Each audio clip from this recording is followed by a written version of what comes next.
ಮೋದಿ ಅವರ ನಾಯಕತ್ವದಲ್ಲಿ ದೇಶ ಪ್ರಗತಿ ಪಥದಲ್ಲಿ ಸಾಗುತ್ತಿದೆ ಎಂದು ಕೇಂದ್ರ ಮಂತ್ರಿ ಕುಮಾರಸ್ವಾಮಿ ಮೋದಿ ಗುಣಗಾನ ಮಾಡಿದ್ದಾರೆ.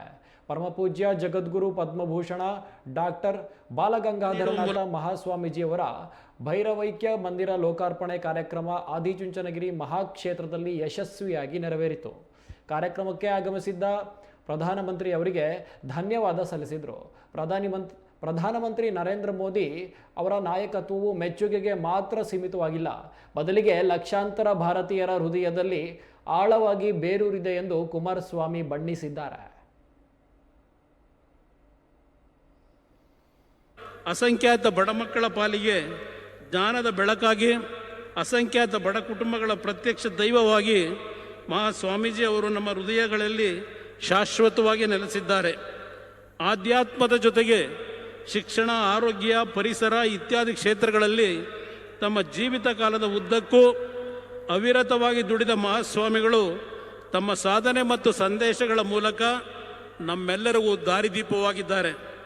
ಸಣ್ಣ ಮಠವಾಗಿದ್ದ ಶ್ರೀ ಆದಿಚುಂಚನಗಿರಿ ಕ್ಷೇತ್ರವನ್ನು ಜಾಗತಿಕ ಶ್ರದ್ಧಾ ಕೇಂದ್ರವನ್ನಾಗಿ ಬೆಳೆಸಿ ಮಹಾವೃಕ್ಷವನ್ನಾಗಿ ರೂಪಿಸಿದ 71ನೇ ಪೀಠಾಧ್ಯಕ್ಷರಾದ ಶ್ರೀ ಬಾಲಗಂಗಾಧರ ಸ್ವಾಮೀಜಿಯವರು ಅವರ ಭೈರವೈಕ್ಯ ಮಂದಿರವನ್ನು ಲೋಕಾರ್ಪಣೆ ಮಾಡುವ ಈ ಪರಮ ಪುಣ್ಯ ಕಾರ್ಯಕ್ರಮಕ್ಕೆ ಆಗಮಿಸಿರುವ ಗೌರವಾನ್ವಿತ ಪ್ರಧಾನಮಂತ್ರಿಗಳು ಹಾಗೂ ಜಗತ್ತಿನ ಶ್ರೇಷ್ಠ ನಾಯಕರಾದ ಶ್ರೀ ನರೇಂದ್ರ ಮೋದಿ ಅವರಿಗೆ ತುಂಬು ಹೃದಯದ ಧನ್ಯವಾದಗಳನ್ನು ಅರ್ಪಿಸುತ್ತೇನೆ.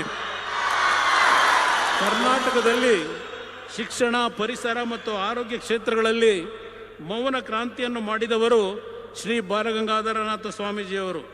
ಜೋಳಿಗೆ ಹಿಡಿದು ಹಳ್ಳಿಯನ್ನು ಸುತ್ತಿದ್ದ ರೈತಾಪಿ ಮಕ್ಕಳ ಜ್ಞಾನಾರ್ಜನೆಗೆ ದೊಡ್ಡ ಕೊಡುಗೆಯನ್ನು ನೀಡಿದ್ದಾರೆ.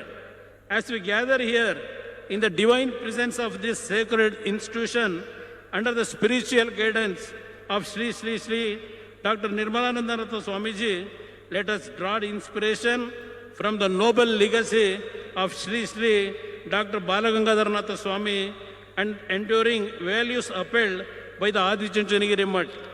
Honorable Prime Minister Sri Narendra Modi ji, your leadership is not merely admired but deeply felt in the hearts of millions across this nation.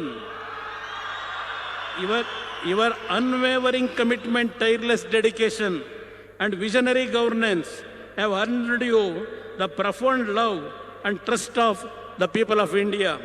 In your leadership, the nation sees strength, compassion, and a relentless pursuit of progress. As we dedicate this sacred memorial, may it stand as a guiding light for generations to come,